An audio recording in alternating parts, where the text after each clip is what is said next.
Yakshiboduni fil nijitam hastirumni malemung panda janzaka phashalo bubagra khor agun town hall nago. Ashalo boduni barati shaidika chijaram iachuri. Yagolo pandho kok darkha. Yakshiboduni fil nijitam biramni malemung pandani bishingti bodono grak khaimani logi puskani 2023 Vidhan Sabha chongbari bo kebengni bodoli samung khaina bagino shalani omalemung panda khlaizakha. Asali pandho phaimanjaka Yakshiboduni politbruni adong sitaram iachuri mani sarkar Yakshiboduni haste tangphang Jitendra Chaudhary no khobe kobuni emle te adong ro. Asali pandho kok shona thagai sitaram iachuri puila Yakshiboduli thinai Narayan Rupini ro thimanatui khakhama kok shaka abun logi hakotor habang bahike hakotorno debo buni shalai ugloko khiklai toni abunati kok shuchakha.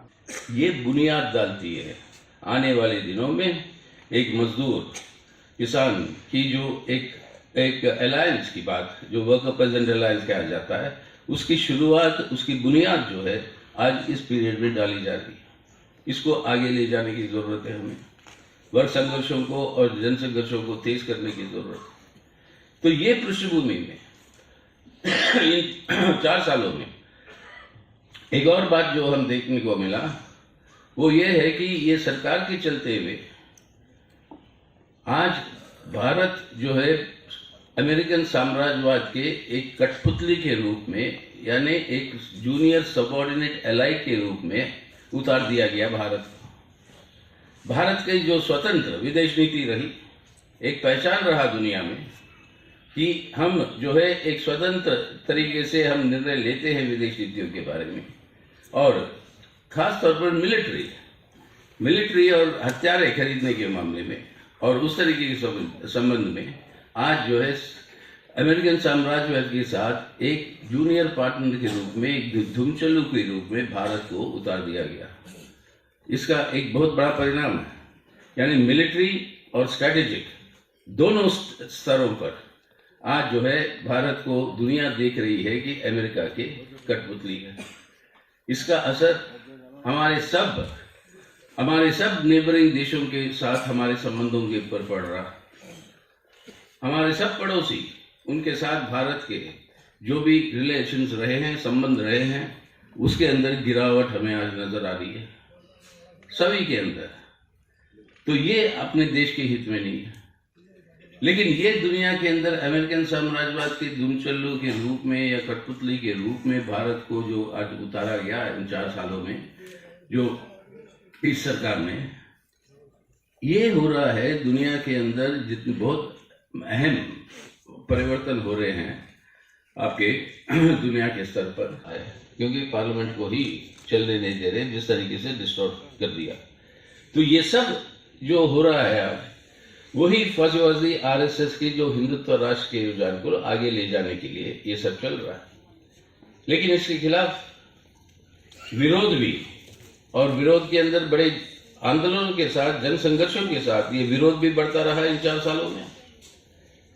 एक तरह से सबसे बड़ी जो resistance चली जो विरोध चला वो है हमारे किसानों का जो संघर्ष 1 साल तक जो चला और उसके बाद मोदी सरकार को झुकना पड़ा और ये कृषि कानूनों को वापस लेना पड़ा। ये एक बहुत बड़ा ऐतिहासिक संघर्ष रहा है जिसके चलते हुए कई सारे तबकों के लिए प्रेरणा मिली है कि संघर्ष करके हम इस सरकार को झुका सकते हैं और हमारी मांगों को हम हासिल कर सकते हैं। ये एक बहुत बड़ी घटना रही है हाल में। साथ ही साथ इन 4 साल में हर साल हमारे मजदूर वर्ग और खासतौर से हमारे ट्रेड यूनियन पूरी सेंट्रल ट्रेड यूनियंस की इकट्ठा होकर एकजुट होकर इन 4 साल हर साल अपना ऑल इंडिया स्ट्राइक हुए हैं और ये निजीकरण के खिलाफ ये उदारवादी आर्थिक नीतियों के खिलाफ ये जो लूट मचा हुआ है देश में और ये राजनीतिक भ्रष्टाचार के खिलाफ इस सब के खिलाफ जो है मजदूर वर्ग की आंदोलन भी बढ़ रही है और उसी के साथ साथ एक स्पॉन्टेनियस तरीके से यानी संयोजक ऑर्गेनाइज भी थे ये रेजिस्टेंस और स्पॉन्टेनियस भी था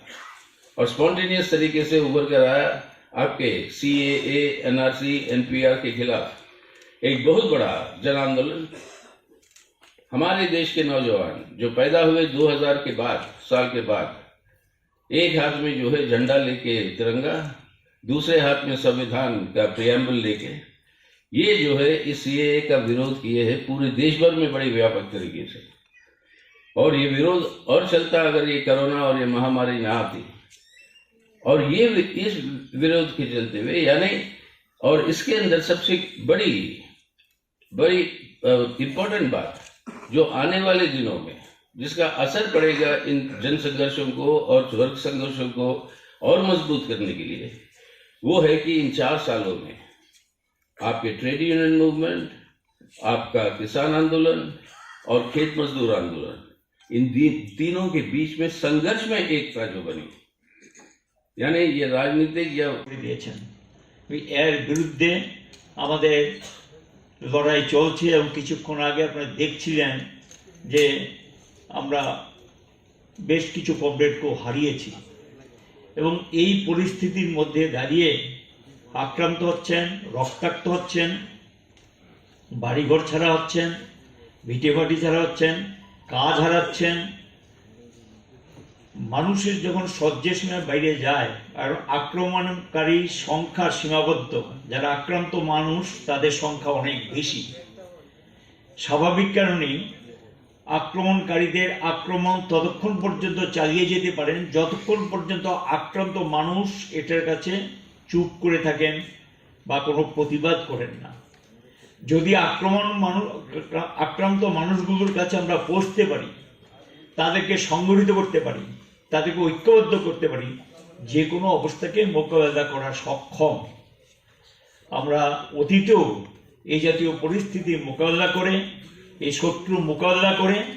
আমরা আমাদের লড়াই এবং সংগ্রামকে সামনের দিকে এগিয়ে নিয়ে গেছি। আমাদের প্রত্যাশা 22তম সম্মেলনের পর এবং এই সময়ের মধ্যেও অনেককে আমরা হারিয়েছি, অনেক ক্ষতিগ্রস্ত হয়েও আমাদের লড়াই তীব্রতা বেড়েছে, সংগ্রামের তীব্রতা বেড়েছে। যারা একটা অংশ বিভ্রান্তির শিকার হয়েছেন তারা এখন বুঝতে পারছেন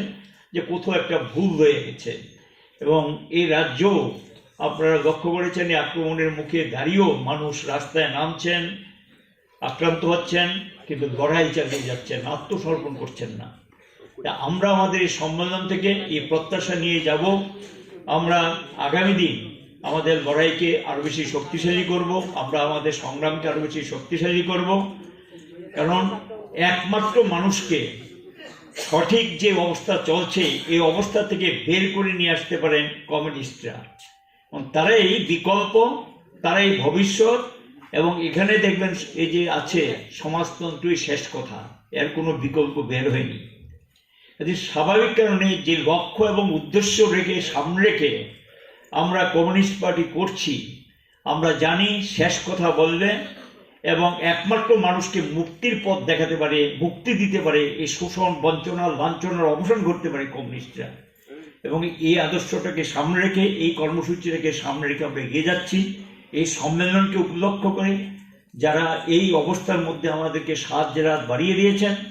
এবং বিশেষ করে আর্থিকভাবে সাহায্য করেছেন, বিভিন্নভাবে সাহায্য করেছেন